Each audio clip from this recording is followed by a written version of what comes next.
Make a league-winning deal at the deadline with our top last chance fantasy football trade targets to buy low and sell high before week 12 of the NFL season kicks off. All this and more. It's an absolutely loaded IBT podcast coming right at you.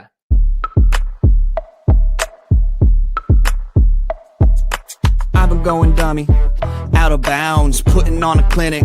Stick around, carrots in my hardware. KC, caught him in the crosshair. Look at me, been the guy calling Mr. MVP. Keep your ass on the bench by my empty seat. Earn my stripes like I fixed this league. Your dog's on the turf, my dog's in the street. You can find me somewhere in between. Never a dull moment like a movie scene. About to do the ops like I did this beat. Let them keep talking RG3. Coming to you live. This is the In Between Fantasy Football Podcast. All right, and welcome into the In Between Fantasy Football Podcast, your place for both a refreshing and feel-good take on fantasy football and NFL gambling. The fantasy football trade deadline and the holiday season are just about upon us, so it's time to get some final deals underway with our last-minute trade targets. We've got the top cut candidates for your rosters, and some new Christmas movies coming at you. And, of course, we'll round out the show with our Week 12 picks and touchdown calls. I'm your host, Seth Wilcock, and once again joining me is quite the delightful cast of characters, including a big business, light ranching son of a gun, someone who is still yet to send me his Cajun fixin' recipe just in time for Thanksgiving, and he also got absolutely cooked in the comments last week for not knowing what traveling abroad means. He's Eric Romoff. Eric, how are you tonight, pal? I'm doing good. You'll have to pry that Cajun fixin' recipe out of my cold, dead hands. That is a family secret. You got to make your way into the inner circle if you want that recipe. Oh, come on, man. Come on. And no comments on getting cooked last week? That's okay? No, man, I'm here to be cooked, right? That is very much so the mission.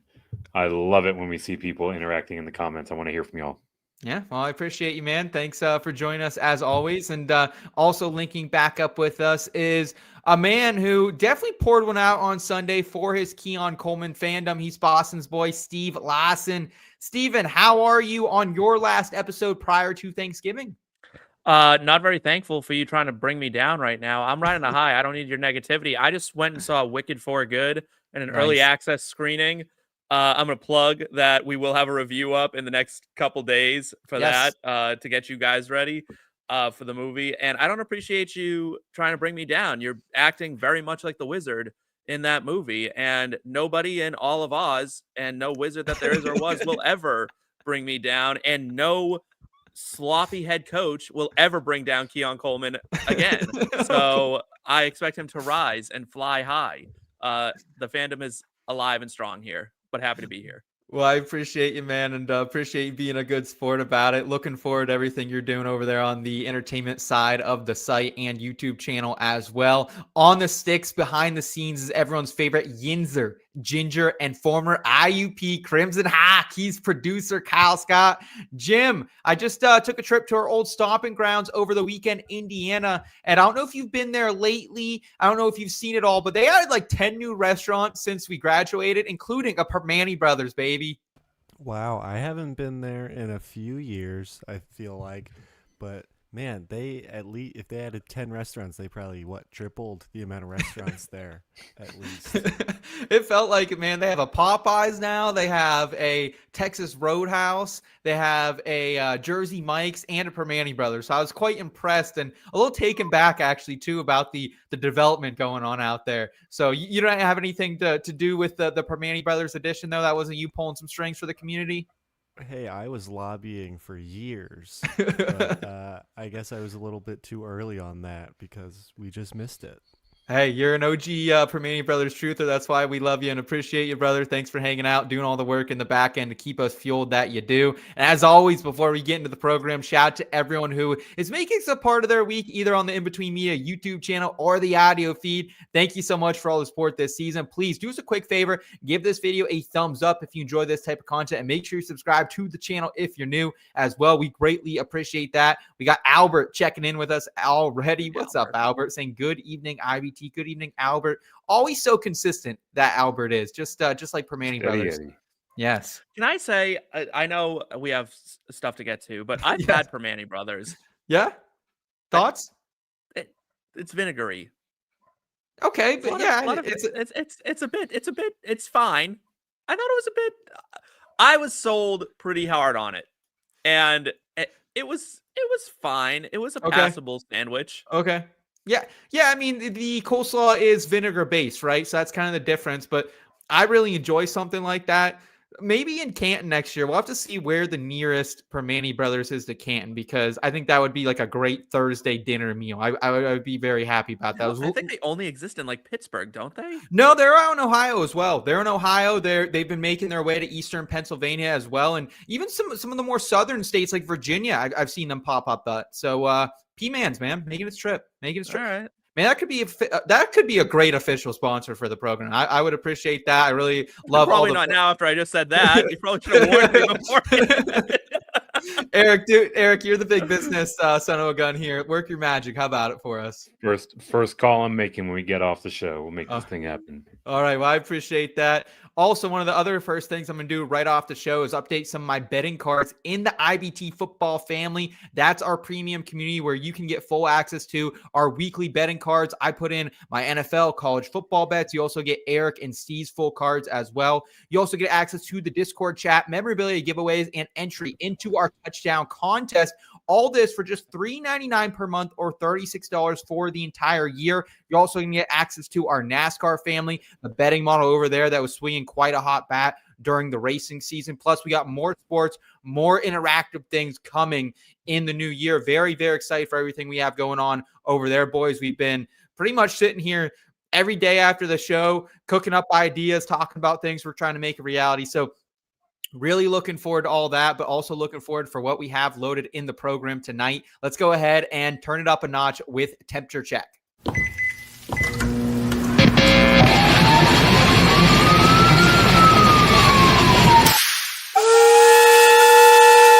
Temperature check. That's really spicy. Holy shit. All right, and here we are, gentlemen. One of the best aspects in my mind of fantasy football is trading, right? It's fun to, sit on your laurels, have that team that you drafted from the start, but it's also fun to try and wheel deal a little bit, right? Get ahead of values at their peak before they crash down. So we're going to do that one more time for you with our final trade targets of the 2025 fantasy football season. Deadlines right now. We've already had some, like I think Yahoo, a couple of them were last week. I know Sleeper, pretty customizable, but that's also going to be before the Thanksgiving holiday. And then I think ESPN is going to be this Saturday. So a lot of shifting and shaking. Last chance here. So Eric, last call. What are you ordering at the bar? And when it comes to drinks, and what are you ordering a last call here for fantasy football terms?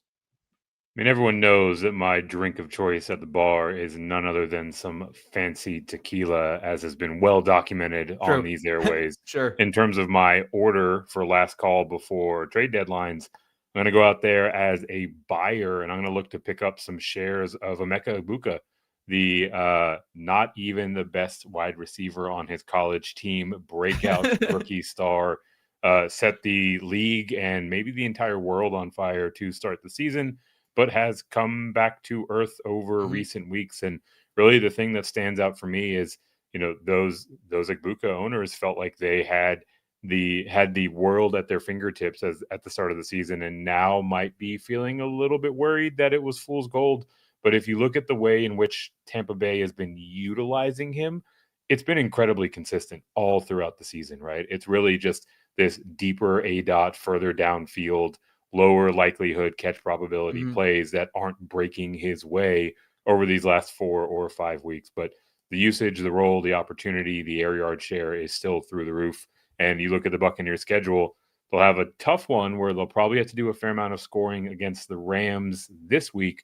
But then after that, just Charmin soft, right? The Cardinals, the Saints, the Falcons, the Panthers, the Dolphins in championship week. So don't think that you'll get a complete steal on Emeka Egbuka, but certainly he is someone that you can target now, whereas previously he was probably off the table for most managers, and you could probably get him for 80, 85 cents on the dollar from what he was going for at the start of the season. Yeah, that's very fair. He opened up with that absolutely hot stretch, ended up having that wide receiver 1 overall performance in week 5. Did dip down a little bit, right? Did have, 3 finishes outside the top 30 in a row heading into the bye week. That's when I actually got down and placed that wager on Tyler Warren, rookie of the year, 6-1. All of a sudden, Tyrone McMillan actually looked like the best value back then. He's come all the way down to closer to 4-1 after sitting out there 10-1 and longer at some shops.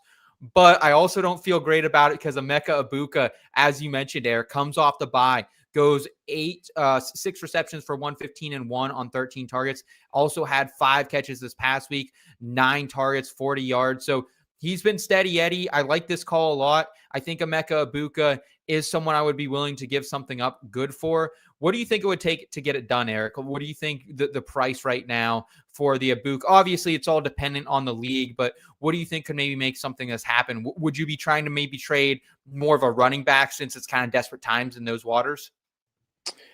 Yeah, if you can, right? If you think about how most leagues format their rosters, typically it's 3 receivers and 2 running backs. So you should have a little bit more depth on the running back side. So if you can pull that off, please do. Generally speaking, if you're going to pluck a player, presumably out of someone else's starting lineup, you have to give them a starter in return. Yeah. Right. So I'd be saying kind of like back end wide receiver 2 value, maybe even, fringy wide receiver 3 value and a depth piece. They're handcuffed to their running back, maybe an incremental upgrade at tight end. Those are typically the type of, at least the approach that I take to structuring these types of deals. Okay. Steve, I have a hard time when it really comes down to like, where do I have Egbuka rest of the season, putting more than 5, maybe 6 wide receivers ahead of him. I still think he is kind of a locked and loaded mid wide receiver 1 the rest of the way. Do you agree? No. Listen, as Eric so eloquently reminded us that I am the man behind the curtain of he wasn't the best wide receiver on his college team, and he's frankly not the best wide receiver on his team when it's healthy. So, like, right now he's the number 1 by default because Mike Evans broke his collarbone and Chris Godwin's leg seems to be falling off. But I think what I mentioned weeks ago when I said I'm kind of out on Egbuka, and I think we've kind of had the wool pulled over our eyes a little bit, is that he was winning a huge amount of those. Like, they weren't even 50-50 balls. They were like 5 to 95 balls that he was they were getting through like 4 people, and it was going crazy. I don't think he's a dominant receiver. I think he's a good receiver, but I do not think he has that true dominance to get open at will, to command double teams, all that stuff. He's just not that kind of guy. I think he's good. I don't think he's elite. And that's exactly what I said when he came out of college. I do not have him as a wide receiver 1. I have him as a back end, maybe wide receiver 2. Come on, get out of here.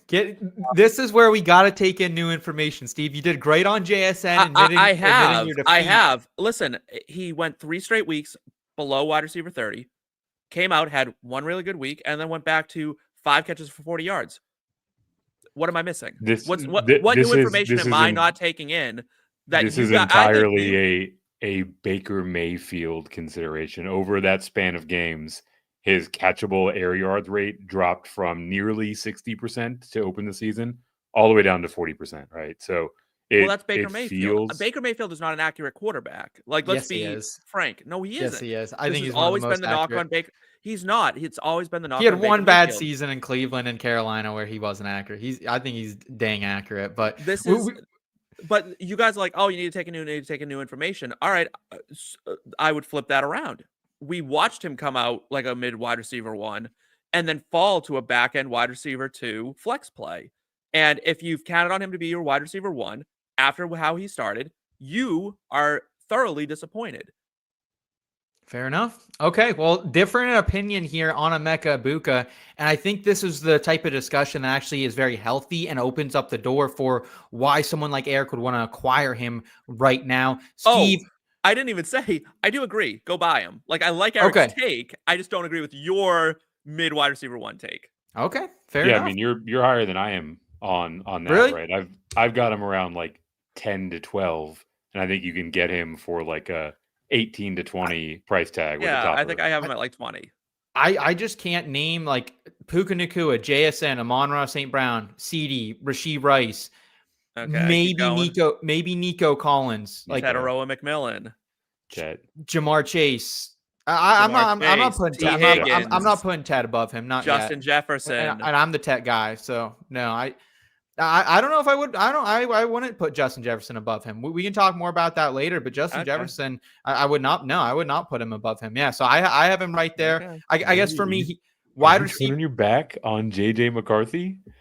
Et tu, Brute. No, it's just I think he'll get better, and the matchups are going to be really good down the stretch. But brushing my shoulders on that one too. Yeah, I am. It's going to get better for JJ. It's going to get better for Justin Jefferson. Steve, you though also think it could potentially turn around in Philadelphia for the fantasy football MVP from a year ago, one Saquon Barkley. Yes, turn around, and every now and then I get a little bit lonely, but I do believe Saquon will come around. Saquon Barkley is still Saquon Barkley. He looks a little tired. I think after his immense workload last season, we expected a dip. This was unexpected how bad it's dipping, under 4 yards a carry. But what I will caution all owners who have Saquon is this week, do not panic, right? It was a bad week. That was an ugly game. But the winds were blowing like crazy. The ball couldn't travel through the air. It was stacked box after stacked box after stacked box. And they were trying to feed AJ Brown like kind of unnaturally, like to shut him up. I'll agree with that. I think better days are ahead for Saquon Barkley, and you can't argue with the elite level of opportunity he is getting. And also, he was kind of robbed on a touchdown. Like I watched that play, and I'm like, how did they come to the conclusion that he wasn't in? That was kind of crazy to me. So you were really a touchdown, that call away from him having a really good game, and he's still an RB1, albeit an ugly RB1, but he's still performing at the RB1 level. But I think owners are panicking, and that's why I'm in buy mode for him right now. I'm like, I think owners are frustrated. They wanted Saquon from last year. They're not getting Saquon from last year. They're seeing this guy who's a fading asset. And you know what? Sometimes the dynasty mind permeates the redraft world a little bit, and they're like, oh, he's getting old. He's going to fade. He's not going to fade down the stretch here. Okay, it's not going to get worse. It'll probably only get better. And remember, he's still putting a groin injury behind him. I expect this to get better. I expect him to see better opportunity. I'm all in on Saquon Barkley to be a league winner going forward. Well, I think the most important thing as well is the rest of season schedule. It is arguably one of the best for the running back position. He has Dallas this week, Jerry World coming up, and then Chicago. You know you can run on the Chargers as well. Las Vegas can't seem to stop a paper bag right now. Washington and Buffalo, maybe one of the best matchups for opposing fantasy running backs. So I'm also in on Saquon Barkley if you can go get him, specifically because of what you said, the workload. Eric, the question I have for you is how does the injury to Lane Johnson affect maybe Barkley's production and high-end ceiling the rest of the way? Is it something that, hey, we need to go inside a little bit more and not drop Jalen Hurts back as much so he takes some big hits off the edge? Or how do you think, if any, that impacts Saquon Barkley with now Fred Johnson at tackle?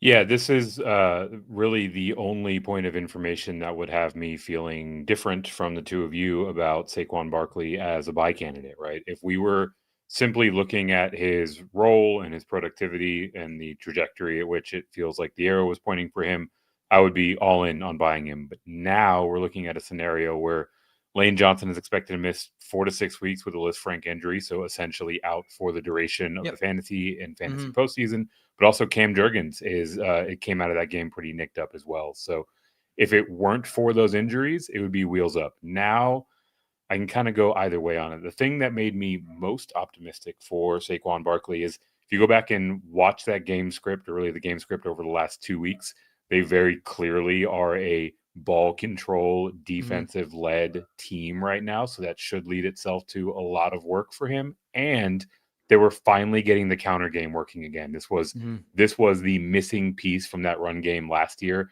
and they've been introducing it more and more over the last 2 weeks.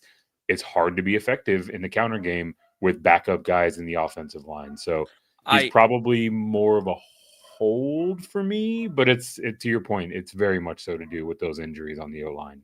Okay.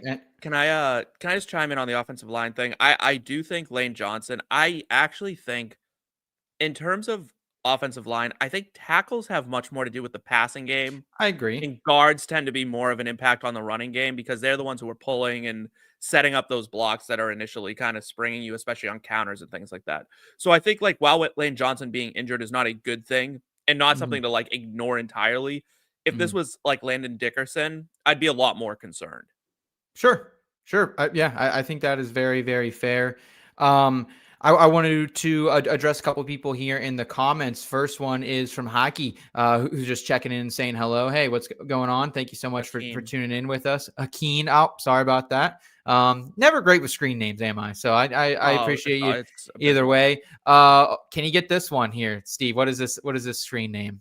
Ezekiel Ruiz. There you go. Thank you for that one. What are you talking about? And Broncos roll checking in. Guys, we'll get to some questions here in just a little bit. But first, I did want to first get to my favorite trade target, and it's actually a sell. And it's going to be someone we talked about earlier today with Andrew Erickson on the Fantasy Pros Fantasy Football Podcast, and it was Tyrone Tracy Jr. Because, like, I think the clock is really ticking for the Giants running back, that you have to squeeze out all the last value out of him right now. Move him off this RB13 finish he's coming off right now, where he scored 17.9 fantasy points. He saw 40 touches over the past 2 weeks as well.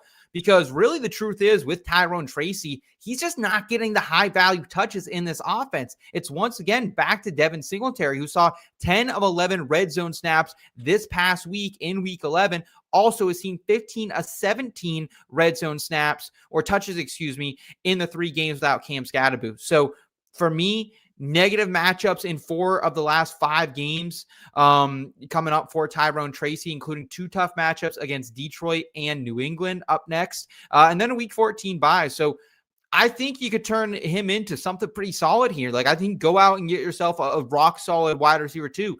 Call up the DK Metcalf manager, Cortland Sutton. Has anyone heard from him and how his manager is feeling after the last couple of weeks? Even maybe like a high-end tight end. You could maybe go get like a George Kittle. Maybe go get someone like a Tyler Warren. That is what I would be interested in. And then like RB2, yeah, it sucks to lose someone in your RB2 right now, but there's guys like Chris Rodriguez out there sitting like 7% rostered in leagues right now that you can go get for absolutely free to run out of your RB2. So guys, I'm locking and loading here. I'm getting out of the Tyrone Tracy Jr. business while I can. I like it. I you know what? I love Tyrone Tracy Jr. You know, I'm like the biggest like apologist for him, and I think he's the best running back on that team, but it doesn't seem to be translating to the coaching staff. He's the passing down guy, right? That's what they see him as. He's a third down running back right now with some explosive ability. The issue is, you're right, he's not getting the goal line work. He's the between the 20s guy, and then Devin Singletary's coming in and poaching all those touchdowns. I think Tracy has an opportunity because he does, like, I don't know how much you watched that Packers game, but he took like a screen pass that should have been a negative play. It was a screen pass, should have gone for -4. He turned it into a 20-yard gain on a clutch third down, gets it done. He's slippery. He's able to break tackles. He's stronger than he should be for a guy his size. Former wide receiver in college, converted to the running back position, a la my guy Antonio Gibson. Sure. So you know he's got the pass catching chops, and I think he's better between the tackles than people give him credit for. I liked the opportunity share. Even with Jameis, who's not a huge running back check down guy, got him involved pretty early and often. There's just not that many options in New York right now to catch the ball. So I think Tracy still has value, but I think you're right. If you can go get DK, if someone will do that, if someone will give you DK for Tracy, and I mean, the running back market is pretty ugly right now. So you might be able to pull it off. And I think that's a good move. Yeah, I'm always willing to kind of give these overinflated running back 2s up to go see if I can't, strike a little bit of luck off the waiver wire. Sometimes you're going to get players who aren't going to do anything and you're struggling there for a little bit, but I'm willing to struggle at that position to get myself a more, bona fide guy that I can ride down the stretch. Eric, do you have any problem with moving off Tyrone Tracy right now? I'm with Steve that I do think he still has some value. Obviously, 19 totes on the ground last week, so they wanted to get him involved, but I just don't want the between the 20s type of guy on my team, if that makes sense. Yeah, I mean, it's basically the Seattle Seahawks backfield east, right? And he has the lowest value of those touches. He's a nice floor play. So if you're in a pinch and you need to start someone, you can go there. But I think now is the time to move off him. Okay. And here we got a couple questions we want to get to, so let's get to those. First one's coming in from Hakeem, asking, a lot of people are saying sell Travion Henderson, but I feel like he would get a lot more touches after those 2 games where he went nuclear. Eric, are you selling high on Travion after the explosive Week 11 Thursday Night Football performance, 3 tutties? I am, because I have no faith in Mike Vrabel and this coaching staff to play the more talented back. I think that they are petty, and they have decided that they like Ramondre Stevenson despite all of his fumbling problems. So he'll be more involved than he was prior to the breakout, but I don't think this is his backfield once Ramondre comes back. Okay. And Steve, what are your thoughts here? Would you ditch Travion while he's high? No, I wouldn't. I think at this point, A, that's what everyone thinks is going to happen, so his value isn't staying high. And B, I'm going to trust Vrabel on this one, because Stevenson has yet to do what Henderson did. That was a really strong game these last 2 games. He really got it done for this team, made plays that weren't there, scored touchdowns on plays that he had no business scoring touchdowns on. I think we're going to see Henderson. I don't think it's going to be 20 touches a game, 25 touches a game. I think it'll be 15 to 20 a game. Okay. Let's go ahead. And another question here from Ezekiel. Should I trade Addison for Christian Watson? I think it's fair, but I think you're selling a little bit low here. Christian Watson, really nice couple weeks, Steve, but still at the same time, Jordan Addison continues to find the end zone. Yeah, you don't want any Packers wide receivers. That's just okay. It's a quick way to just drive yourself mad. Okay, that sounds good to me. And then here we got one from a Broncos roll 198. I need some help. Do I do Gibbs for Jay Jettas, K9 Swift? My RB2 is Aaron Jones, and Jay Jettas would be my flex. So I'd be giving up Gibbs for Jay Jettas, K9 Swift. I'm okay with that deal. If you need the help, you're getting 2 RB2s and you're getting a low end wide receiver 1. So Eric, are you okay with this deal? Yeah, I can make a case for it. I think this is fine. Okay. All right. Well, guys, that is our trade targets for the week. And make sure you're going out there, acquiring them, selling Tyrone, Tracy, getting invested potentially with Emeka, Egbuka, and Saquon Barkley. And let's go ahead and let's move forward in the show to a segment I like to call a little off the top.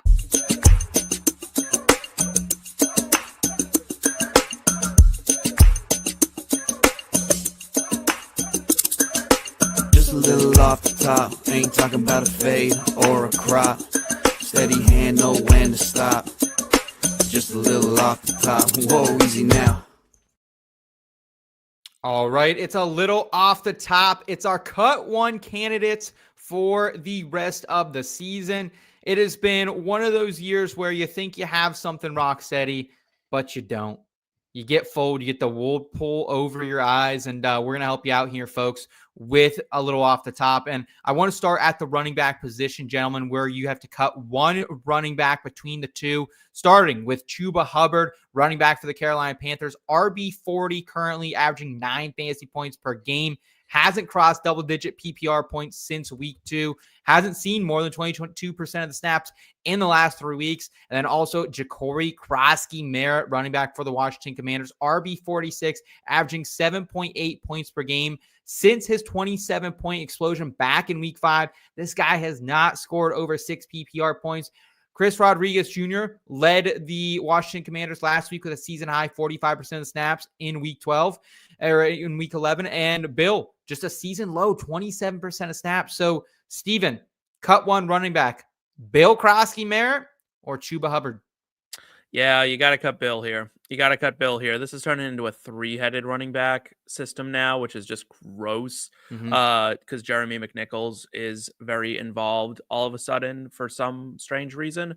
And Chuba Hubbard is, frankly, 1 injury away from being a workhorse running back in the NFL again. And we know he can handle it. We know he can produce with it.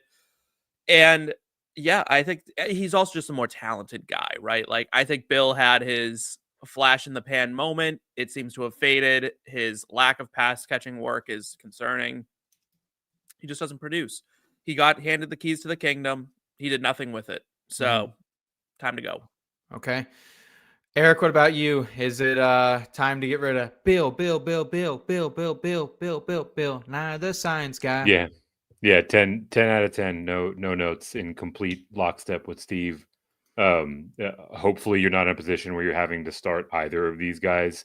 So whenever that's the case, you're really just talking about implied value, and Chuba Hubbard's implied value is through the roof should that injury ahead of him happen. If something happens to one of the two other runners there for the Commanders, you're now still looking at likely a two-way split with Bill and whomever else is left standing. Okay.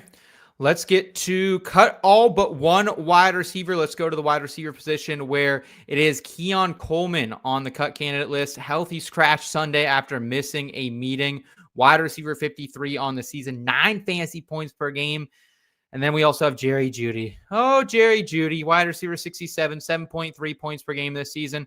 And if it doesn't get worse, the Browns in all likelihood will turn to Shedeur Sanders with Dylan Gabriel suffering a concussion in week 11. Joshua Downs as well, wide receiver 50, averaging 9.3 fantasy points per game, but does have a 1.3 point performance that he's coming off of before the bye. He has fallen behind Michael Pittman Jr., Tyler Warren, and Alec Pierce in the pecking order. We also have Chris Godwin, who is a cut candidate this week. Wide receiver 89 on the season, averaging 5.6 fantasy points per game in his 2-week stint earlier this season. And he has not seen the field since week 5. Did practice limited last week, though. So, Steve, where are you going here? You got to keep one of these wide receivers on the team. The rest of them we're sending out to better places. Oh, I can only keep one. I'm keeping Chris Godwin. I'm gonna hope that he comes back and trust that he's gonna be, the guy that he was, at least somewhat. Like, he'll get there, right, for the fantasy playoffs. If he can come back this week or next week, get a few weeks of ramp-up time, then I'm keeping Godwin, right? Like, because then you're in the fantasy playoffs, you got Chris Godwin, and that's a high-octane offense.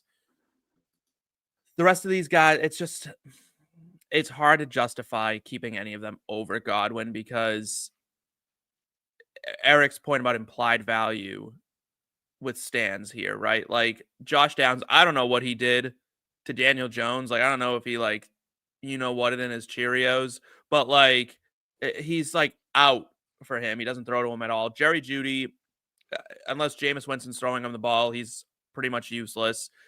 And man, I mean, Keon Coleman would be my number 2 on this list, but I hope he has a wake up call because I would hate to see this guy fizzle out at the NFL level by just being a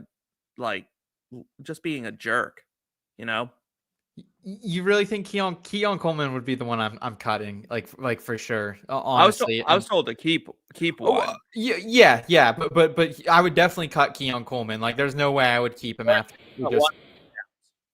And I think what happened to Josh Downs here, Eric, is pretty simple. That Tyler Warren's taking a lot of the check down stuff. Alec Pierce has the deep roll lockdown, and MPJ kind of really feeling out the middle of the field there with what he's doing. So I just don't think there's a ton of work for Josh Downs, but I'm with Steve that it'd be between Downs and Godwin, I think. But I just rather take the healthy player in a really good offense as well, and Josh Downs. So I'll keep Josh Downs. What about you?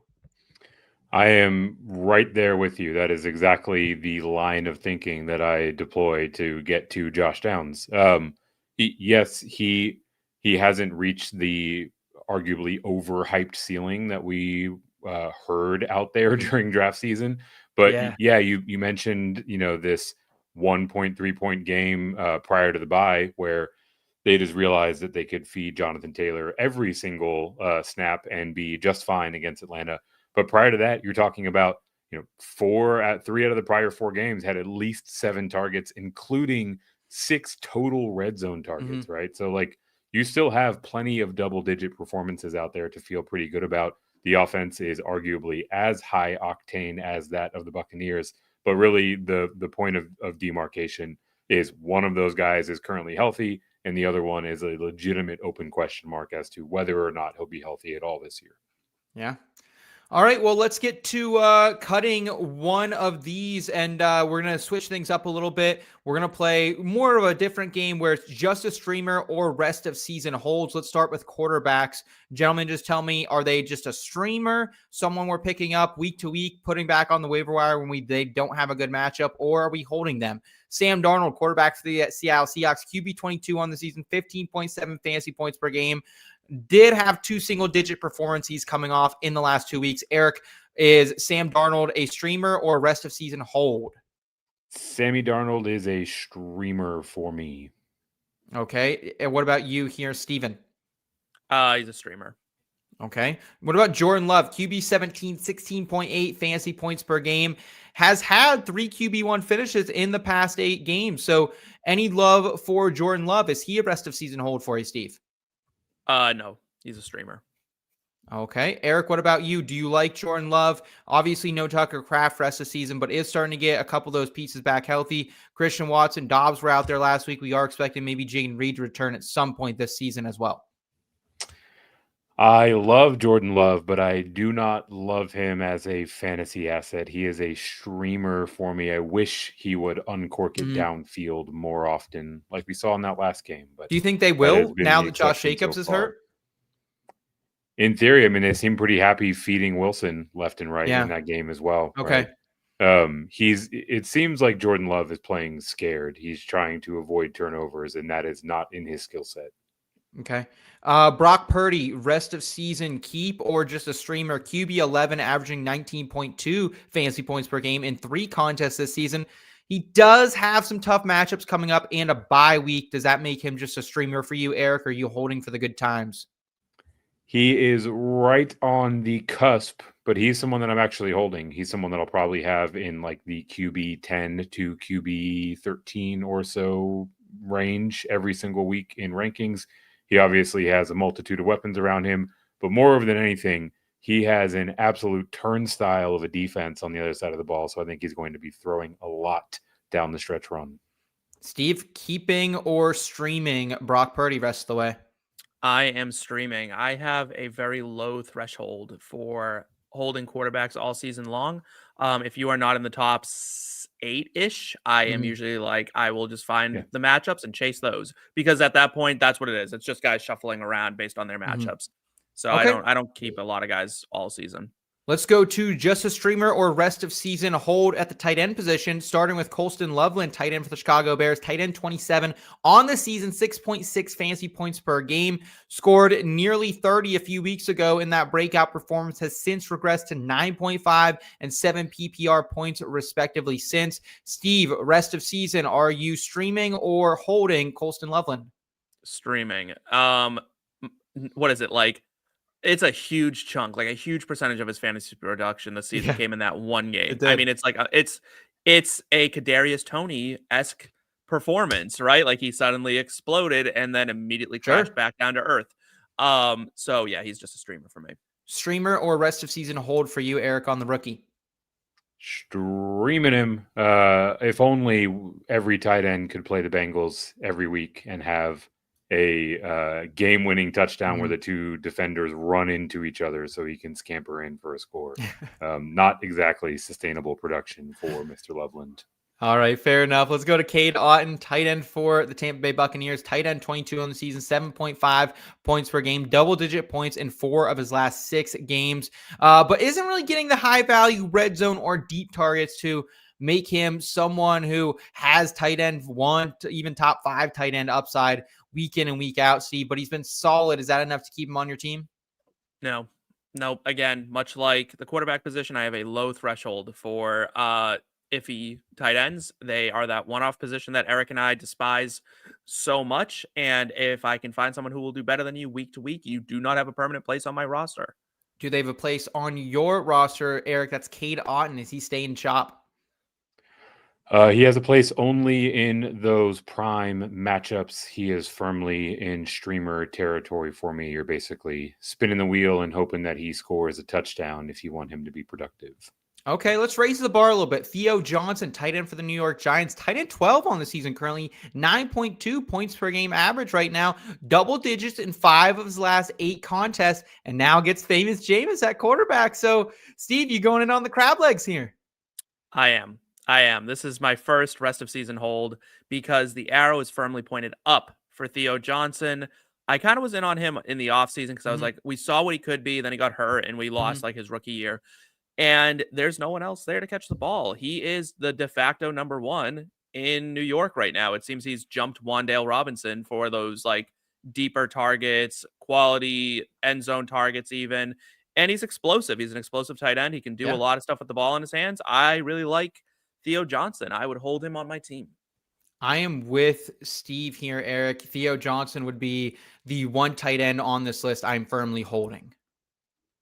Yeah, make it a clean sweep. He is already performing in a requisite fashion to be someone that I'm happy to hold, but his role and his opportunity is super interesting. We know how banged up this receiving core is. They are very much so using Theo Johnson as a receiver. He's number 2 among tight end and slot snaps this year. He's number 8 in red zone target share. So they are very much so looking at him as more of a power slot player in an offense that is desperate for pass catchers. Okay, and let's go ahead and get to Hunter Henry, tight end 13 on the season, 9.1 points per game. He has become quite a reliable target for Drake May, but he still hasn't hit double-digit points since week 4, kind of showing some of those toxic X tendencies, Steve. So are we streaming or holding on to Hunter Henry? You never, ever go back to Hunter Henry. I've warned people for 2 seasons now. You don't go back. They haven't changed. They'll never change. They don't change. Men Except don't for with change. TreVeyon Henderson. Yeah, well, that was development. That was growth, right? Like he was young. Hunter Henry is a grown man. This man is who he is. Okay, this man is about to file for AARP. He is not changing. He's who we thought he was, right? Like the Bears. He's just going to hurt you. He's just going to hurt you. Don't go back. Don't go back. He's barely a streamer. Eric, how do you feel about this one? Hunter Henry, to me, I'm with Steve, but at the same time, I do want to be invested in this Patriots offense that has quite a schedule that is very friendly to pass catchers in general rest of the way. So I'm going to hold Hunter Henry, but I understand if anyone wants to let him go. Yeah, he is definitively a streamer for me. Not only does he have all the trappings of a catch and fall down tight end and a 3 for 30 archetype, but also I have a personal vendetta against him. Every single time that I play this man, either in fantasy or in a DFS lineup, I will be watching the Patriots game. I'll see him make a phenomenal touchdown catch, and then I'll blink twice, and actually it was Austin Hooper or Jonnu Smith or some other dusty tight end that the Patriots have hidden in Gillette Stadium. So I'm happy to categorize him as a streamer, and I'm probably not making that choice very often, honestly. Okay, well, that's our cut candidates for the week, folks. So make sure you guys are supporting the channel. Make sure you're subscribing if you're new. Giving this video a thumbs up if you enjoyed this type of content. And let's get to a question here in the chat before we move on with the program. We got a 12-teamer here with Patrick. He's 7-4 in a PPR league. 2 wide receiver, 2 running back, 1 flex. Right now, he's looking at potentially trading Cortland Sutton and Woody for Waddle. His running backs are Gibbs, Hendy, RJ, Woody, Tootin, Wilson, wide receiver CD, Egbuka, Sutton, and BTJ and Pierce. So pretty nice squad right here for our boy Patty. Eric, are you making this deal, though, and going 2 for 1 to get up to Jalen Waddle? I would make this deal. I think that we have seen the shift take place in terms of priority in the Denver receiving core. So getting off of Sutton and upgrading to Waddle from there is quite the upgrade. But the same can be said for Woody Marks, but I do think that we're going to see him be a little bit more game script dependent, right? He's really shining brightest as a pass catcher. So he'll be a little bit more volatile of a piece. So being able to insert Waddle into that lineup where you still have Gibbs, you still have Henderson, you still have RJ Harvey. Yeah. I think that is a worthwhile exchange. Steve, I feel very similar to Eric, but at the same time, I just don't know if I want to give up the depth here for this. Like, I think I would want to upgrade a little bit more than Jalen Waddle just because, like you might need Woody Marks here in a couple weeks, right? Like RJ Harvey, who knows what's going to happen with that rest of the way? Like, yeah, he's going to get the bulk of the work, but what does that truly mean, right? We saw Batty. We also saw Jaleel McLaughlin get in the end zone. So I don't know. I'm a little mixed on this. I think I would probably look for a different trade, but I don't mind giving up this package for one player. I just would maybe target like a Justin Jefferson or maybe an Egbuka. I'm torn, right? Because coming into the season, y'all know I was big on Jalen Waddle. You're the Waddle guy. Big on Jalen Waddle, and I still am, right? Like I still think Jalen Waddle's a great talent. The problem is, it seems like Mike McDaniel is taking the ball out of Tua's hands quite a bit lately, and it seems to be working. And that's what really has me concerned. That's a good point. I mean, like the defense is playing better because they're super rested. Tied for the league in picks right now is Tua, so it makes sense. And yeah, so they're not throwing the ball as much. So you're really counting on high efficiency and target share for Waddle. And I like what Marks is doing. I know it was a rough game on the ground this week, but even when the game was on the line, they had to ice that game. It was Woody Marks out there. And I think it's only going to get better. I think the more he's out there, the more he grows, the more he learns how to find his hole. He's going to be a better player. I think I'm going to hold off and I'm going to keep Woody Marks and Courtland Sutton for this one. Okay. And before we get out of a little off the top, we like to talk a little entertainment here on the IBT podcast because football is great. We love continuing to cash in on the gambling side of football and in the fantasy realm as well. But you also need a little pop culture in your life. That's what we do here at IBT. So let's now turn it over to our entertainment expert, Steven Lawson, who will lead us through a game of cut or watch these 2025 Christmas movies. Steve, what do you have for us this week, my friend? All right, so I'm gonna give you guys these movies, and I need to know if you're watching it or if you're cutting it. We're looking for a new classic Christmas movie. We haven't had one in a while. Well, people say we haven't had one. I think we've had a few. I made a case before the show to Seth that I had a few that I loved. David Harbour and Violent Night, big fan. Fair. Didn't make the cut. These are some new ones that are coming out. All right, A Merry Little Xmas. It's a Netflix movie. It came out on the 12th. It is starring Alicia Silverstone, Oliver Hudson, Jamila Jamil, and Melissa Joan Hart from Sabrina the Teenage Witch, for all my fans out there. The girlies know what I'm talking about. Kate and Everett may be newly divorced, but they want to celebrate the holidays together for their kids. Things don't go as planned when Everett introduces the family to his new girlfriend, and to make things even more complicated, Kate is also finding love, but with a younger man no one expected. Gentlemen, are we streaming it or are we cutting it? I'm going to cut this one, Eric. I like the premise. I like the Even with that cast, Alicia Silverstone, Melissa Joan Hart. I do like the cast. It just feels a little bit Hallmarky, and I kind of don't want to see, I don't need to see another Cougar Christmas type movie. What about you, Eric? Hallmarky is a feature, not a bug, right? That is exactly what I am looking for in my Christmas propaganda. I will get out in front of this. I'm probably going to stream every single one of these because I love Christmas and I love Christmas movies. I love that. All right, I'm gonna stream it. I'm in. Okay. I love Melissa Joan Hart. Anything, and Alicia Silverstone. Come on, Clueless. Like, she's not gone. That's fair. All right. Next one, A Very Jonas Christmas Movie, starring, shockingly, the Jonas Brothers. You can find this on Disney+. Centering on the three brothers, the flick follows them as they race against the clock to make it home for Christmas. Eric, you streaming this one? You in with the Joe Bros, or are you kind of calling it on this one? You bah humbug, or are you streaming? I'm still totally in. When you said shockingly starring the Jonas Brothers, it made me start to daydream about like whether or not it would be hilarious if it was starring like One Direction or 98 Degrees or the Backstreet Boys. All right, would you have liked this movie better if it was A Very Jonas Christmas with three people playing the Jonas Brothers in a movie about the Jonas Brothers? I think that's the move. Seth, that's bah absolutely the move. Bah humbug, are you streaming this one? I'll stream this one. I actually think the Jonas Brothers better actors than given credit for. Camp Rock, still a bop. The first one better than the second one. I'll die on that hill. Still locked in on Camp Rock. And honestly, even Seth has the Jonas, weird decade of like he's locked in on Disney Channel for like a right very in there. specific time period with Halloween Town, What can I Camp say? Rock. Like this What man. can I say? Did your parents just sit you down in front of the TV, put the Disney Channel on when you were in like your formative years, and were like do your own thing, like goodbye? Pretty much, like I had all TV your in favorite my movies room. are like Disney Channel movies. Look, man, Jonas ain't a bad show. Jonas LA had a little bit of a run. I'm in on the Joe Bros. I liked a couple of their country collaborations they did on the music side of things right now. Need a little more of that in my life and a little less of this, like, high range pop. So, so yes, I am streaming this. Steve, what about you? No, I don't like the Jonas Brothers. Wow. That's all I'm going to say about that. I'm just going to If Demi Lovato was in it, would that change your mind?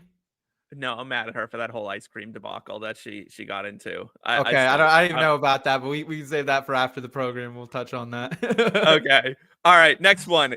Jingle Bell Heist, a Netflix movie starring Olivia Holt and Connor Swindells for all my sex education fans out there. Yep. Big fan of that show. Would two luxury department store employees feel like they're being screwed over by the owner? They decide to pull off the ultimate holiday heist. Seth, bah humbug, or are you streaming it? Love the cast. Love the concept. Feels a little bit like Tower Heist, which is a great Thanksgiving movie if you're, watching this maybe before the Christmas holiday. So feels a little bit like not the most original idea, but I'm in it. It sounds fun, a little bit more interesting than some of these chick flicks. So yeah, give me a little Jingle Bell Heist. I'll stream it. Eric? 3-4-3. It has the defining criteria of being a Christmas movie, so it's gonna get the nod for me. I do appreciate the construct here. For me, it's reminding me a little bit more of one of the best Christmas movies of all time, Bad Santa, with employees robbing Thornton. department stores, but also generally in favor of the everyday person and employee finding a way to rage against the capitalistic machine. Yes, I think that's exactly what we're getting here. Yeah, that's exactly why I'm streaming it. Yes. Down with the corporations, down with the man. I love it. You're in, Steve. You're in for this one. I'm in. I love that. I love the concept. I hate the title, though. I really wish they worked harder on it. Yeah, that's fair. Good play. Like, that makes me mad. But, all right, next one. Another Netflix one. Man, Netflix is pumping these things out. They are, man. My Secret Santa, they really turned into the Hallmark Channel. Like, someone at Netflix is like, I don't know what to do this month. Everyone gets a Christmas movie. Adam Sandler's out. He did Happy Gilmore. No Sandler Santa movies. contract, the Duffer Brothers, they're done. It's Christmas movies. My Secret Santa, Alexander Breckenridge plays a single mom trying to help her daughter attend an expensive snowboarding camp. Since she can't afford it, she decides to get the money by working a seasonal job as Santa. This would have been a lot more interesting if it was like as a streetwalker. But there are two major caveats to this plan. One, she has to perform the job disguised as a man. Two, what happens when she begins falling for her new boss? Oh, all right. So this is 12th Night by Shakespeare, just a different telling of it. For those of you guys who love like this time of year or the time of like the decade that Seth loves, She's the Man with Amanda Bynes. Same story. That's the story. Same thing. This movie stars Jaden Onaya, Barry W. Levy, Madison McIsaac, and Alexander Breckenridge. So, Seth, you streaming or skipping My Secret Santa? Well, now that you just told me it's the plot of She's the Man in a way, now I feel like I don't want to watch it, but at the same time, it kind of gives me like Mrs. Doubtfire vibes is kind of what I was getting as well, but reverse of that. So you just named so you don't want to watch it because it's one of the greatest like teen movies of all time. Well, now I know the ending. Then you threw out you know the ending to all of these. They're all going to end happily. Like they're not. This not going to be a just twist. AI slop. Like this is not turning into something that you're not expecting it to. Like none of these are The Sixth Sense, right? Like there's no twist coming. Shyamalan's not involved. And then Mrs. Doubtfire. Like you compared it to two iconic movies. I think this is a sell. I'm in. Yeah, I think I only have time to watch two new Christmas movies, and Jonas Brothers and Jingle Bell Heist are going to take that. So I'm gonna go no on My Secret Santa. But if I just happen to be around today and nothing to do, I would consider it. But it's gonna be a pass for me. What about you, Eric? I'm in on this one. I need to say again, it's a Christmas movie. But of everyone on the list that we have tonight, this one feels like it is the closest to the Die Hard paradox, where it's really a movie about something entirely different that just happens to be taking place around Christmas time. So I will qualify it as such. It's still technically a Christmas movie. It will make its way into my queue. Also, looking at this list and looking at this name, My Secret Santa, I'm pretty sure every single one of these films is rocking the placeholder name from when it first hit the the drawing board. These are awful, and I'm going to give you one more that's a pretty bad name, but I got to tell you, the cast is stellar. It's called Oh, What Fun. Prime Video is putting it out. When an overworked and underappreciated mom finds her family has forgotten to invite her to a special Christmas event, she decides to go on her own adventure. While the family tries to pick up the pieces in her absence, she discovers there's much more to Christmas than the traditions she's known her entire life. It's a Wonderful Life, right? Let me give you the cast for this, though, because it's wild. Michelle Pfeiffer, Felicity Jones, Chloe Grace Moritz, Dennis Leary, Dominic Sessa, who was just in Now You See Me 3, Jason Schwartzman, Eva Longoria, and Joan Chen. This is a stacked cast, top to bottom. Prime said we will spend every dollar of the budget on just getting the people in the door, and we will figure it out from there. I'm expecting the sets to be like cardboards with just scribbles on them. Right, I mean, this is this is crazy. Eric, are we going 5 for 5 on these movies? Do you even have to ask? Of course we're going 5 for 5. Of the 5, this is the one that I'm categorically most excited about. I like the storyline. I love ensemble casts. I think it's going to be a ton of fun to watch these actors work together. So this one is easily the highest in the stack ranking for me.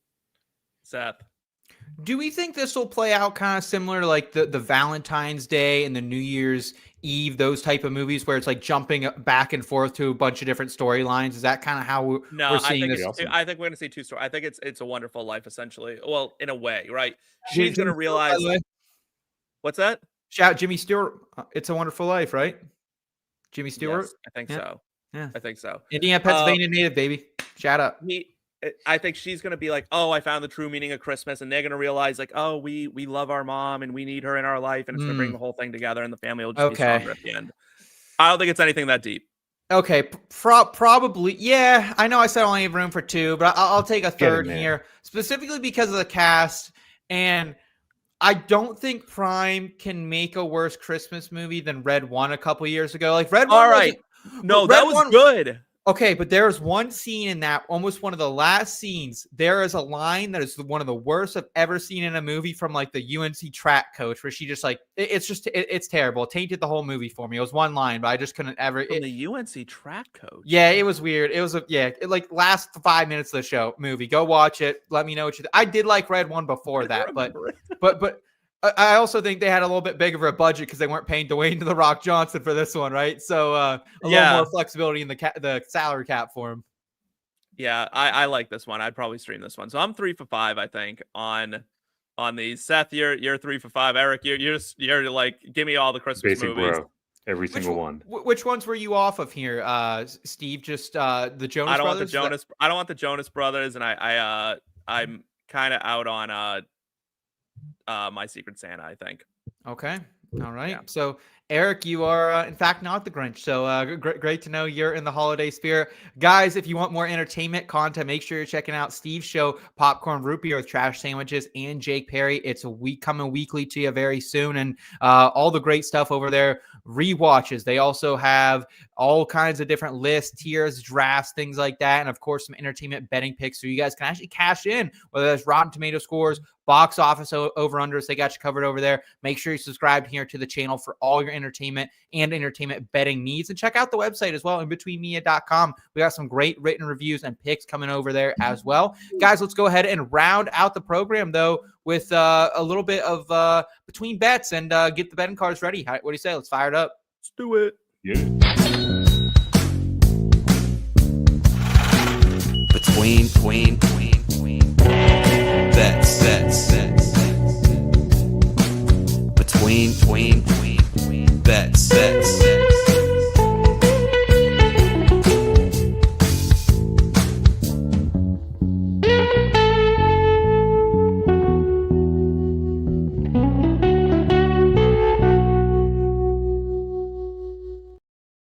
It's between bets. It's our NFL Week 12 betting cards. We're going to give you our favorite picks for the ATS, totals, money line, player props, and anytime touchdown markets. Gentlemen, how was the past week for you? For me, not too good. I flew a little too close to the sun, 1-2 on the game picks. Also, I broke my cardinal rules. I went with a quarterback rushing over that I never hit. Didn't get that. I also went with a Thursday night football prop. I think I'm 0 for 6 this year betting Thursday night football. I'm done with it as well. So, yeah, I broke a couple rules. Rico Dowdle, his anytime touchdown got pulled back from me as well. So, rough one for me. What about you, Eric? Any better for the squad? Yeah, pretty good overall. On paper, about even. Hit 3, lost 2 on the week, but 2 of the 3 that I hit were on my underdog money line bets. So finished the week close to 3 units up overall. Okay, Steven, what about you? How did the chips fall for you in week number 11? Yeah, it wasn't great. So, I love my overs, and unfortunately, it was a blustery day in the 100-acre wood this week, and yeah, it got really ugly for the offenses out there. So I missed a whole bunch of them by like 2 points.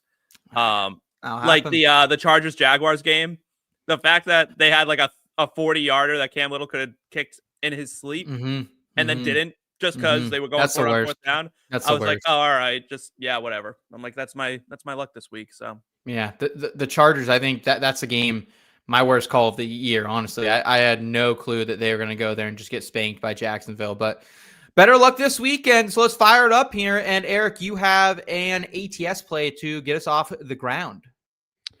I do, and not surprisingly, it is for my hometown Houston Texans. In light of the CJ Stroud news coming out today, the Texans are now getting 6.5 points at home against the Buffalo Bills. This number is flatly too large. The Texans, for my money, and by most statistical measures, are one of, if not the best defense in all of the NFL. This is a game that is not projected to score up. We're looking between a 43 and 44 point line. Davis Mills obviously is in as the backup quarterback, but he's one of the better backups in all of the NFL. He is a competent passer. He understands the assignment of feeding Nico Collins with plenty of target volume. And we have, as we mentioned before, the emergence of Woody Marks becoming more and more of a reliable asset in this backfield. So I think we're going to see a lot of possession and clock control type of offense on the offensive side for the Texans. Their defense can mute any offense in the league. So this one feels like a pretty clear ticket to lodge at +6.5 in what should be a low scoring game. Okay. Yeah, don't hate that play at all. For me, I'm going to be laying some points here, gentlemen. Usually I don't want to go anywhere near double-digit spread, but I feel really confident in a couple of heavy favorites this week, starting with the Baltimore Ravens, -13.5, getting them at -108 right now over Caesar, so barely any juice drunk there. And they're playing the New York Jets, of course.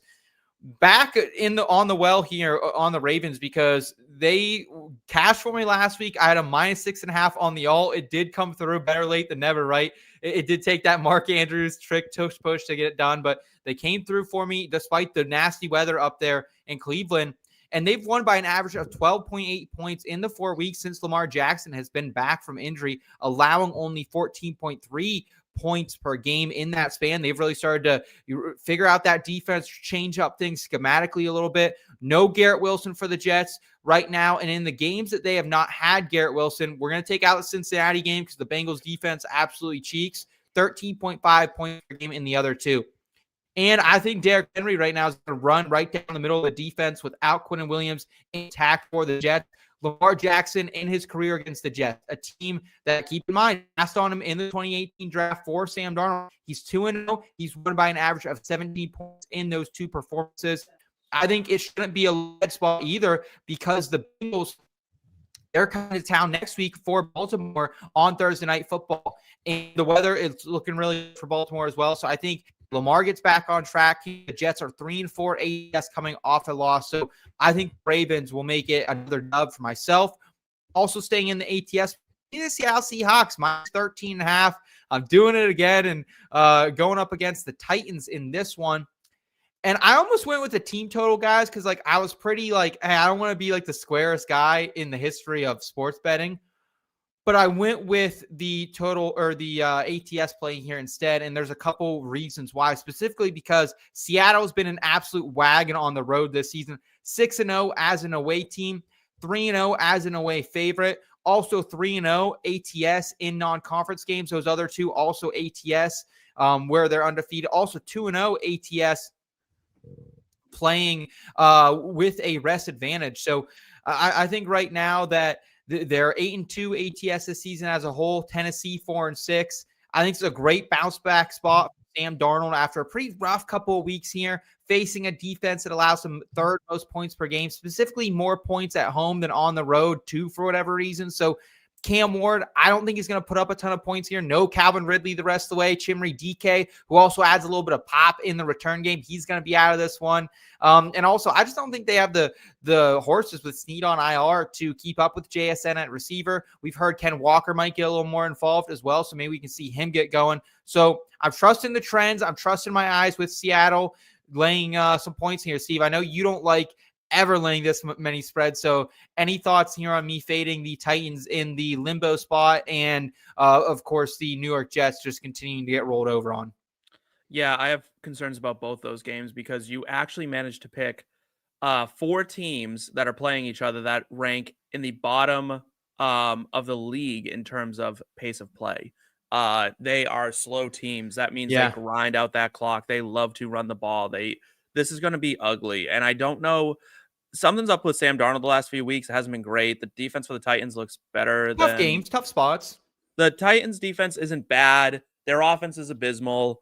I don't like 13.5 point spreads because it's too big. It's to the point that they'll just, when they're up by 17, they'll take a series off at the very end, let up a touchdown, and then you wind up losing. You know what I mean? Because 10-point wins in the NFL are blowouts, realistically. So I do tend to stay away from these large bets, or I'm usually on the other side of them.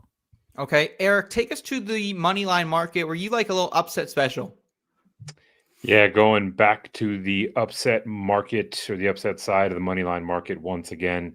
This time looking at the Cleveland Browns, plus 160 is the price tag you can get for them over at Fanatics. They are on the road against the Las Vegas Raiders. We are at least somewhat assuming that we're going to see Shedeur Sanders under center in this game.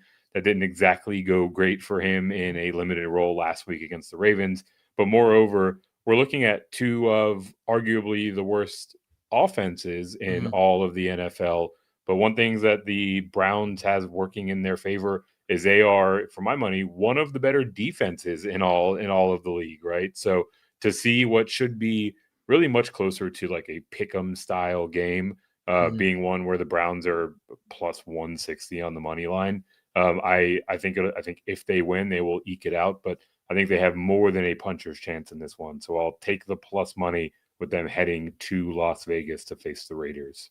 Okay, fair enough. And Steve, you're getting back into the waters of going with overs on these totals. You're not afraid, despite it burning you. 2 of the last 3 weeks. So where are you heading? Give us your first 3, if you would. Yeah, so I'm going to head back down to Eric's neck of the woods. Give me the Texans against the Bills. That over is 43.5. That feels entirely too low for a Buffalo Bills defense that is pretty abysmal overall, and an offense that is incredibly explosive. The Texans defense is elite. However, they are certainly not infallible, right? Like they have their flaws. Sure. As far as points per game this year, Buffalo is averaging 29.2 points per game on the year, 28 over their last 3 per game. The Texans, I think this is going to be a shootout. I actually think this could turn into a bona fide shootout. Like Eric was alluding to, or said flat out, not even alluding to, he just said it. Davis Mills is actually a very good backup quarterback to the point that he's a competent starter. You can win games with him, as we've seen. He's better with his legs, I think, than CJ Stroud was, which is adding a kind of a unique layer to this offense that you weren't having before. True. The Bills defense is a sieve right now for the running back position. I do expect this, and I'll get to this deeper. I do expect the Texans to run a lot, but I think it's going to be chunk plays against this Bills defense. And the Bills offensive line is so elite right now that I do expect James Cook to have at least a decent game. And Josh Allen will find ways to put up points. Every now and then he'll throw up a dud like he did against Miami, but it's usually like against the really good defenses that all of a sudden Josh Allen turns into Superman and we'll get like 2 rushing touchdowns. And I think that's all it's going to take to really push this over. Okay. Yeah. Go ahead. If you have a counterpoint to it, I'm happy to hear it. No. I think the only thing that could get in trouble is like Houston's defense is really good, and Buffalo has struggled against good defenses. But honestly, I still think this total is too low, just because Buffalo's offense is good, and at the same time, the Houston Texans, they should be able to put up points against Buffalo's defense. You called it what it is. It's a sieve. So no, continue on, please. Yeah, no, it's those two teams combined are averaging 51 points a game. Then I got the Minnesota Vikings and the Green Bay Packers. Line's 40.5. You got to go over when it's that low. You just have to. I mean, when it's two teams that are competent, and listen, I am the biggest JJ McCarthy detractor probably on the planet. Yeah. Since he came out in the draft, I am not a believer. I do not think he's good. But I don't think this Green Bay Packers defense is all that great either. I mean, the New York Giants were able to put up about 20 points on them just with like Jameis and a bunch of Jags, right? Like, I mean, it was the practice squad rolled out for the New York Giants and still scored 20 points. I mean, if not Isaiah Hodgins, I'm sorry. It was Isaiah Hodgins, yeah. No. I'm talking about the guy who didn't run the corner route. Jalen Hyatt. If Jalen Hyatt runs a corner route, the Packers lose. Like, the Packers lose this game probably. It was, that close. Fair. And I think the Vikings will figure out the run game. They'll be fine. And then the Packers will score on offense as well. I think Josh Jacobs being out is causing this line to go really, really screwy, and that's just not going to pan out for Vegas, I don't believe. And then I'm moving to the New York Giants and the Detroit Lions. This is a line that I've stayed away from in terms of the number over 49.5. But Jackson Dart should be back this week. If he's not, it's still Jameis. But it's more that Detroit Lions team, coming off of a terrible game against the Eagles, they're going to be out for blood. They may score this themselves because that New York Giants defense is cheeks almost on par with the Cincinnati Bengals. That front four, elite for the New York Giants. Behind it, I don't know what's going on. It's a nightmare. The Detroit Lions are averaging the 4th most points per game in the NFL. They also run the 18th most plays. So they are doing it on explosive plays. 4th most points with 18th most plays. They are chucking it, right? And Jameson Williams coming on the way he has been, I expect him to have another big game. He is heavily involved. Amon-Ra St. Brown's going to be great. Jahmyr Gibbs. I just don't see a way that this over doesn't hit unless the New York Giants put up a goose egg. And if Jackson Dart's in, he'll get another concussion before he allows that to happen. So I'm all in on this over. Okay. Eric, you also have a couple plays in the totals market, specifically 2 that you're riding solo and 1 that you and Steve are holding hands on. Yeah, Steve and I are holding hands on the Carolina Panthers and the San Francisco 49ers. The line is currently sitting at 48.5. We both like this one for an over. You can get it at -105 over at FanDuel.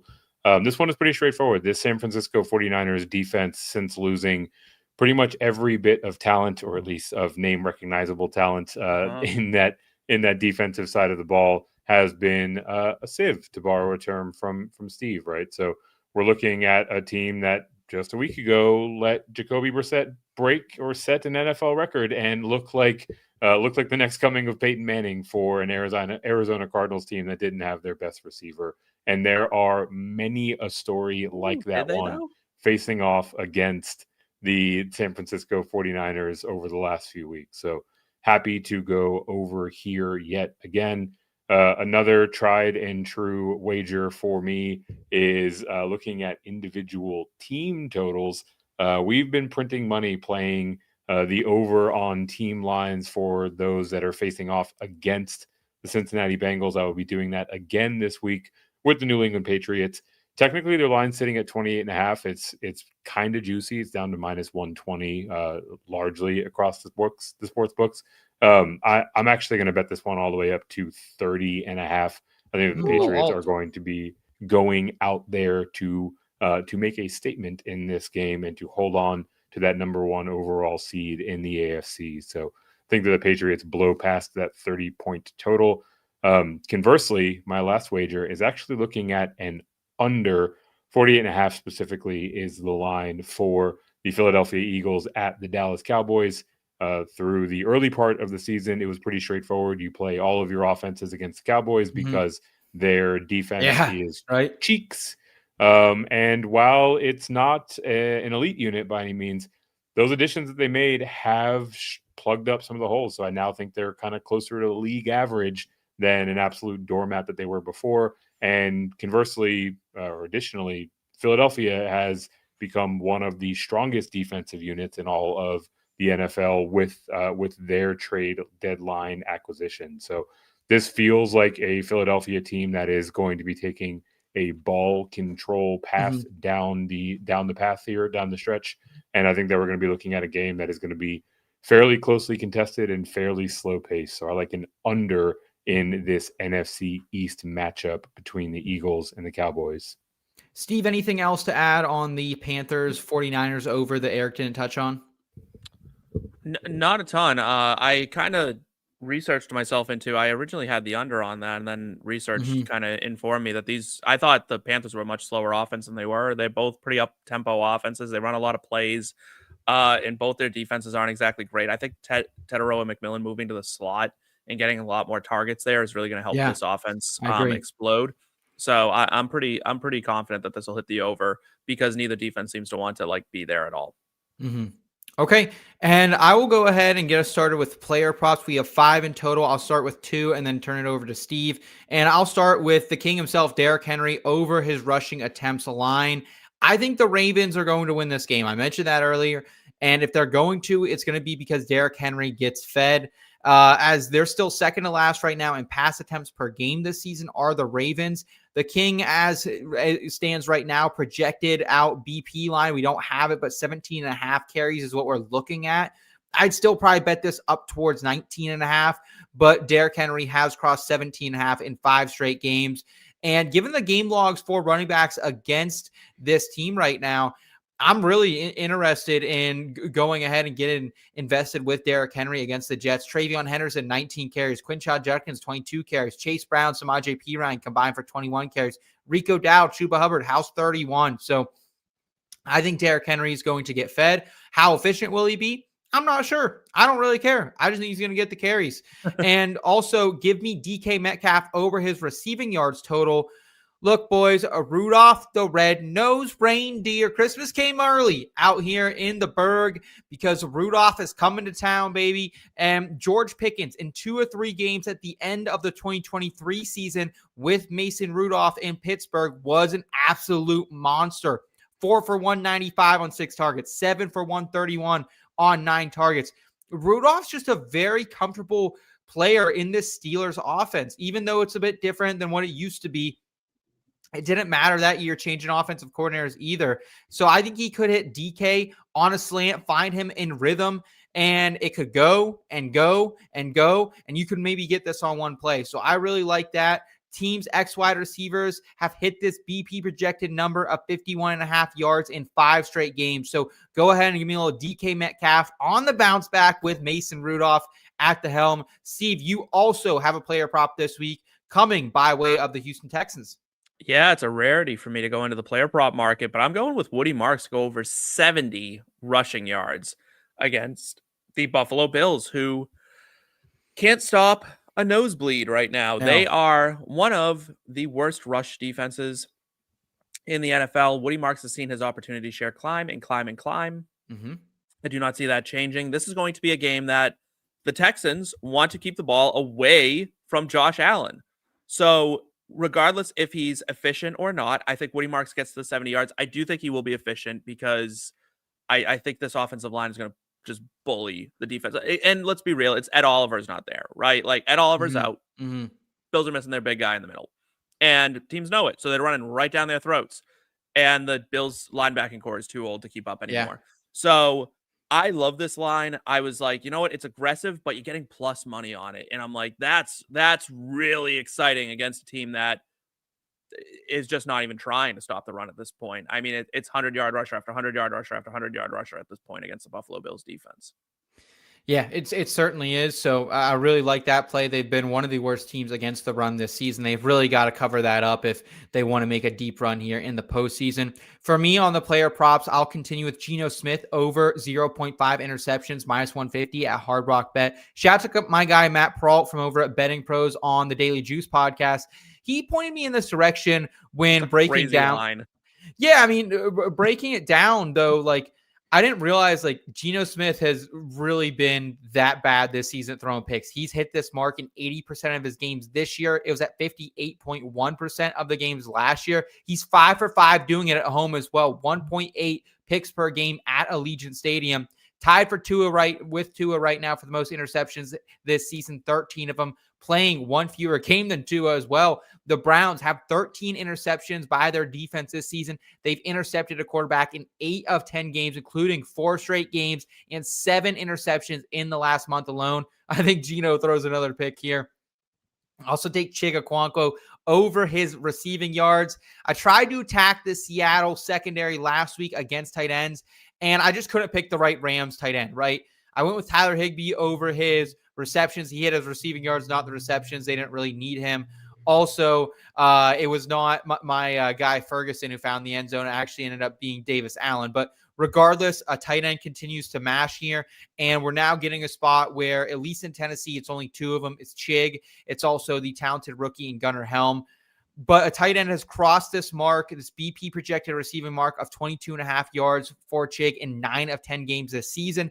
The only tight end who did not was Jaguars' Hunter Long, who had 19 receiving yards. The Titans should be trailing, as I noted in the Seahawks comp.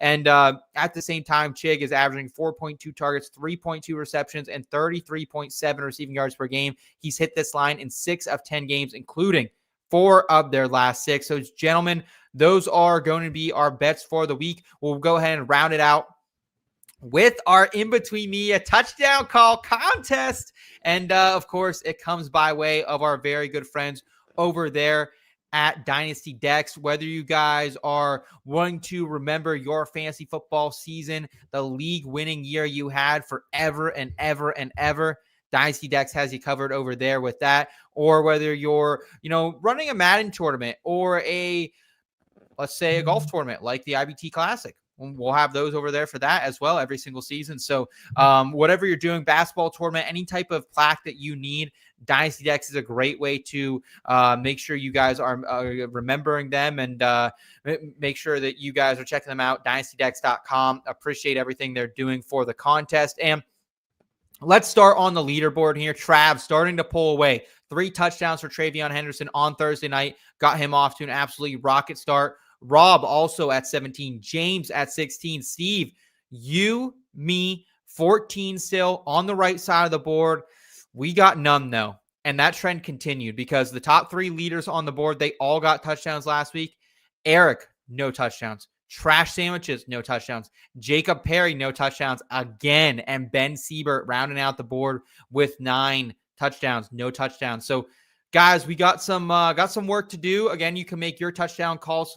By the way, if you want to, you can just join the IBT football family. That's our premium community. You get access to our Discord to ask all the fantasy football questions you need answers to. You get our full betting cards and access to the touchdown call contest and memorabilia giveaways, all wrapped up right there in the Discord. And more sports are on the way with our NASCAR IBT family, also rocking and rolling.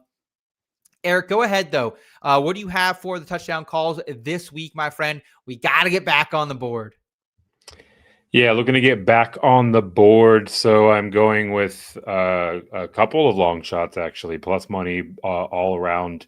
My longer shot, DeAndre Swift, plus +135 to score an anytime touchdown this week against the Pittsburgh Steelers. I know that you have confidence in Rudolph the Red-Nosed Reindeer, but you might be on an island to yourself. I think that this is going to be a game that Chicago wins quite comfortably. I think we're going to see even more rushing work than we typically do for the Bears, who are already 8th in the NFL in terms of rushing play percentage this year. And I think that DeAndre Swift has got really a very expansive and safe role in terms of his opportunity share. Mununga is out there, but he's not taking nearly as many touches as you might believe.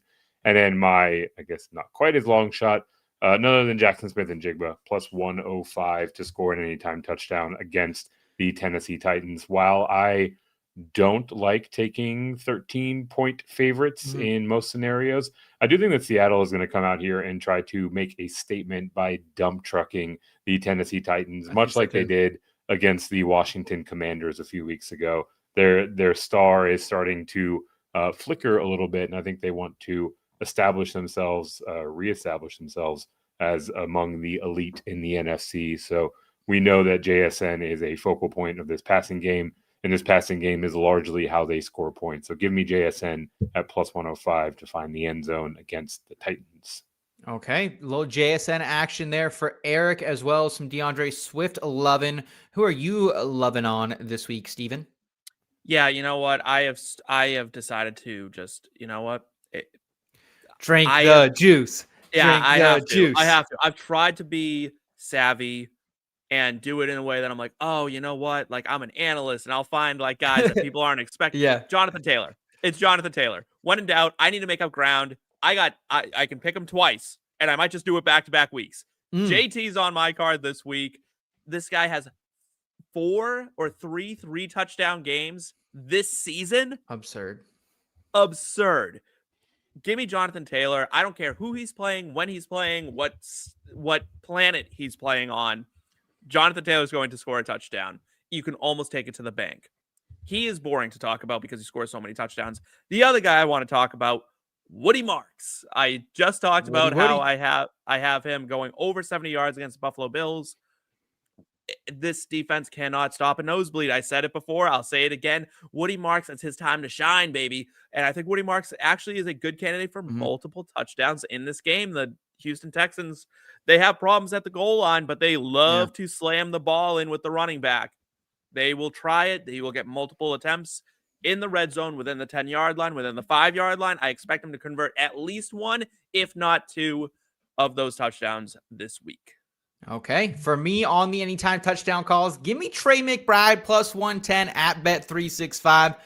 All hail Jacoby Brissett, because it turns out McBride not allergic to the end zone. Kyler Murray just couldn't find him in the end zone, couldn't see over the line, too busy playing Call of Duty, whatever you want to say. But right now, Trey McBride has a touchdown in 5 straight games, while he had just 8 touchdowns in the 3.5 seasons prior to this. The Jags have allowed the 5th most touchdowns to big men this season, 7, the 3rd most in the last month as well, including 3 to Brock Bowers just a few weeks ago.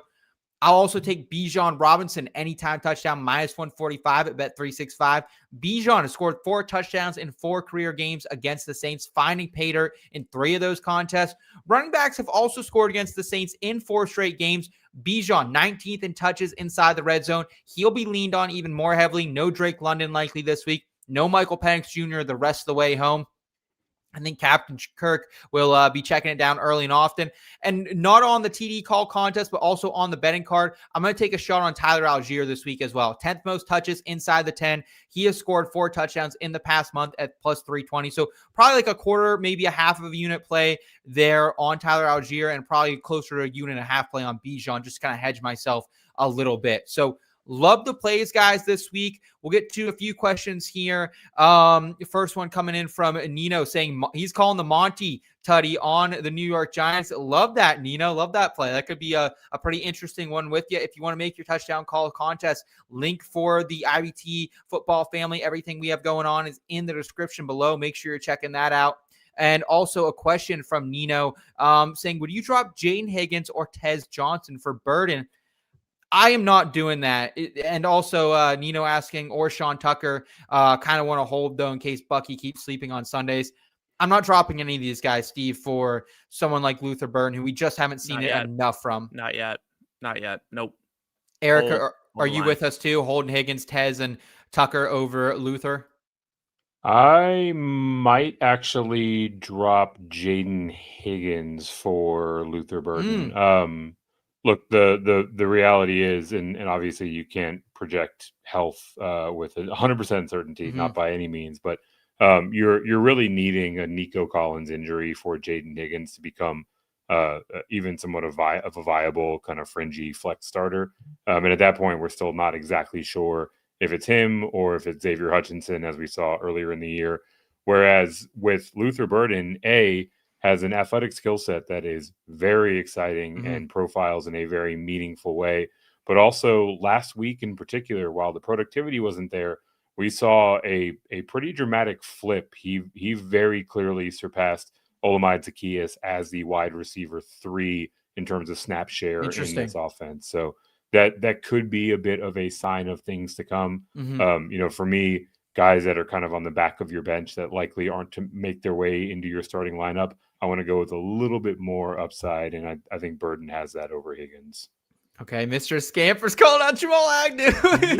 Scampers. A time or two. Good to see you, Scampers. Thanks for making time for us. Also, Ben saying, my bad. I'm pretty sure I have cursed the anytime touchdown picks, especially Dowdle last week. Man, I was so happy. I was so freaking happy, Ben, when he got in the end zone, and then the fact that he stepped out. I had 2.5 units on it at -120, so I feel you. I was hurting there as well. Jason dropping in a bunch of questions. We won't have time to get to all those, Jason, but we can get to one for you here. Start one this week, Purdy, Brissett, or Trevor. Got Nix on bye. Who's better rest of season, Bo Nix or Purdy? I think I still like Bo Nix rest of season over Purdy. I think that's a hot take just because Bo Nix, more air yards, more pass attempts, more passing touchdowns right now, obviously, than Purdy. But, just in general, very high in all those statistical categories. I would rather play, I think, Purdy this week, though, if those are my options. What about you, Steve? Any difference in opinion? No, I like Purdy this week. It's just going to be a high-scoring game, as me and Eric both alluded to. Eric?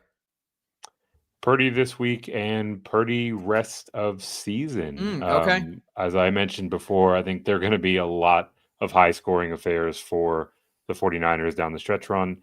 And Bo Nix, the tiebreaker with him from this kind of middle class of back-end QB1s was his contribution as a rusher, and he's not quite doing that as much as we would have liked to see. So I think that you have to kind of nerf that part of his projection, and that gives the edge to Purdy. Okay. And here's one from our great friend, Mr. Scampers. Scampers, great to have you back in the chat tonight, asking what spot start / handcuff running backs are you comfortable dropping Kamani Vidal for? Ooh, this one's tough, boys. This one feels tough for me because personally, I think I want to hold on to Vidal, right? I don't think I want to drop him. I think I'd still rather have him or Emmanuel Wilson rest of season. I guess that's a real question. Eric, Emmanuel Wilson or Vidal? I'm probably going Emmanuel Wilson there. I think that at least Josh Jacobs looks legitimately questionable, if not more doubtful for this week. And it would not surprise me in the slightest if we were talking about Amari and Hampton returning from the other side of this Chargers bye week this week to regain that role, right? So this is not a Rico Dowdle situation where Vidal has played well enough to earn a starting or even meaningful workload in this offense. I expect it to be wheels up on Hampton as soon as he's available, and that could be next week. Okay. Steve, would you pick up Algier, Corum, any of those guys? I don't hate Algier. I think that's a conversation that could get interesting. I think Algier is a pretty compelling case to drop Vidal for. It's a really shallow league, though, if you're dropping Vidal or I feel that too. I would try to almost move Vidal maybe instead of dropping him Scampers to the Marion Hampton manager. I just watched someone trade him. I just watched someone trade him for Parker Washington in one of my leagues. So you can trade him for something useful. Yeah, you can get something. So yeah.